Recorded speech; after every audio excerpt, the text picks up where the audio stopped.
கோவை மாவட்டத்தில் இருக்க சொல்லி பொறுப்பு கொடுத்திருக்கிறவருக்கு நீங்க யாரும் கவலைப்படாதீங்க. அவர் புகுந்த வீடுதான் கோவை. அவர் பிறந்த கரூரை என்றும் மறக்க மாட்டார்.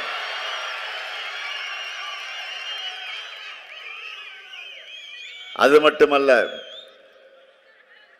பல சோதனைகளை தாண்டி சாதனை படைப்பவர் நம்முடைய செந்தில் பாலாஜி அவர்கள்.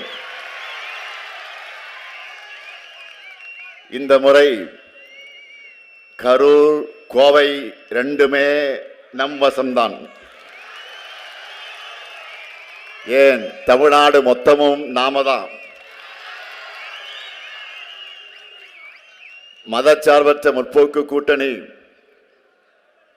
200 தொகுதிகளுக்கு குறையாத வெற்றி பெறப் போகுது. சாதிக்க நான் ரெடி, நீங்க ரெடியா? சாதிக்க நான் ரெடி, நீங்க ரெடியா? நான் ரெடி, நீங்க ரெடியா? மகிழ்ச்சி.